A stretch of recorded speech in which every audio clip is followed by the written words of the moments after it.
बीते कुछ दिनों से हर जगह पर अडानी ग्रुप की बहुत चर्चा हो रही है। अमेरिका की एक फॉरेंसिक फाइनेंशियल कंपनी हिंडनबर्ग और अडानी ग्रुप के बीच सवाल जवाब, आरोप, चुनौतियों का दौर चल रहा है। कुछ दिन पहले अडानी ग्रुप के बारे में हिंडनबर्ग ने एक रिपोर्ट जारी की थी। इसके बाद अडानी ग्रुप की कई कंपनियों के शेयर्स को काफी नुकसान हुआ। कंपनी वहीं की वहीं है, लेकिन चूंकि आरोप लगे तो कंपनियों का शेयर गिर गया। अडानी ग्रुप की कंपनियों के शेयर्स में एलआईसी का भी पैसा लगा है और अब इस पैसे को लेकर भी कई तरह की बातें की जा रही।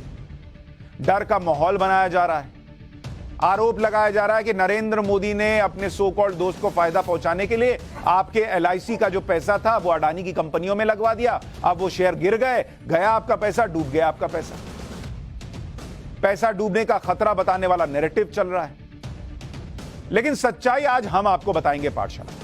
सच्चाई क्या है बॉस? पहले यह सुनिए कि एलआईसी की कितनी रकम मार्केट में इन्वेस्टेड है और फिर कंपेयर कीजिए कि अडानी ग्रुप में क्या लगी। एलआईसी के कुल निवेश की वैल्यू क्या है? एलआईसी का कुल निवेश जो उसने मार्केट में लगा रखा है, पैसा निवेश कर रखा है। भाई एलआईसी आपसे प्रीमियम लेती है, फिर उसके बदले आपको ज्यादा पैसा देती है। हवा से थोड़ी देगी, चमत्कार थोड़ी करेगी कि ऐसे घुमाया और आपको ज्यादा पैसा दे दिया। वो आपके पैसे को निवेश करती है। तो जो एसेट्स अंडर मैनेजमेंट है वो है 41,66,000 करोड़ के, यानी करीब 42 लाख करोड़ रुपया एलआईसी ने निवेश कर रखा। और उस 42 लाख करोड़ में से मात्र 36,000 करोड़ रुपया किसमें लगा है? अडानी ग्रुप के शेयर। यानी अडानी ग्रुप की कंपनियों के जो शेयर्स पिछले कुछ सालों में एलआईसी ने खरीदे हैं, उसमें शेयर कितने के खरीदे भैया? कुल निवेश 36,474 करोड़। अब इसमें शेयर जो खरीदे अडानी ग्रुप के, उसकी वैल्यू कितनी है?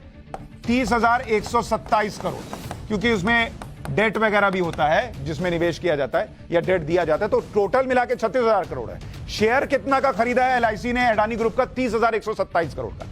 और 27 जनवरी को मार्केट वैल्यू के हिसाब से इसकी कीमत अभी कितनी है?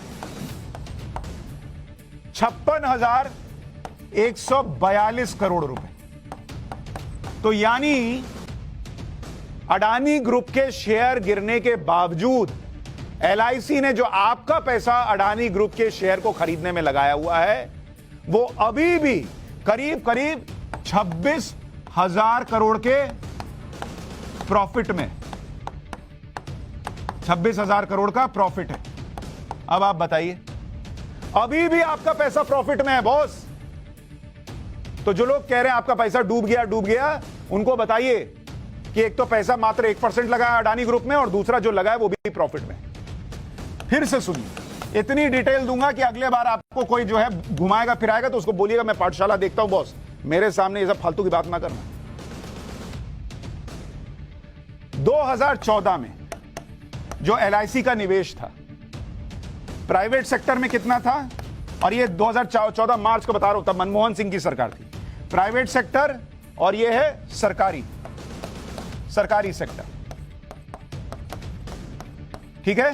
2014 में प्राइवेट सेक्टर में एलआईसी ने अपना 21% पैसा लगा रखा था और पब्लिक सेक्टर में 79% निवेश कर रखा था। एलआईसी के पास मान लीजिए 100 रुपया था तो वो 79 रुपया लगा रही थी सरकारी सेक्टर में और 21 रुपया लगा रही थी प्राइवेट शेयर वगैरह चीजों। तो आपको क्या कहा गया कि नरेंद्र मोदी आए, उन्होंने सूट बूट वालों में इन्वेस्ट करा दिया, अडानी की कंपनियों में एलआईसी का पैसा लगवा दिया। तो ये क्या हुआ? ये 21% से बढ़ना चाहिए था। 2019 का आंकड़ा सुनिए, प्राइवेट और सरकारी। प्राइवेट सेक्टर में एलआईसी के पैसे का निवेश घटकर 15% हो गया। कहां मनमोहन सिंह के वक्त 21% था, कहां मोदी सरकार में घट के 15% हो गया। और पब्लिक सेक्टर में निवेश जो है वो बढ़कर 85% हो गया।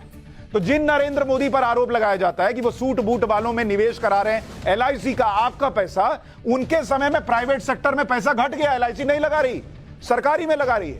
और मनमोहन सिंह के वक्त ज्यादा पैसा लगा रही थी प्राइवेट सेक्टर में। आप बताइए। लेकिन माहौल बनाया जाता है और लोग फैक्ट पे तो बात करते नहीं। किसी के पास इतनी फुर्सत नहीं कि हमारी तरह बैठ के रिसर्च करें, निकालें, जो लोग पैनिक में आ रहे हैं उनका पैनिक कम करें। और ये सब आरबीआई का आंकड़ा है।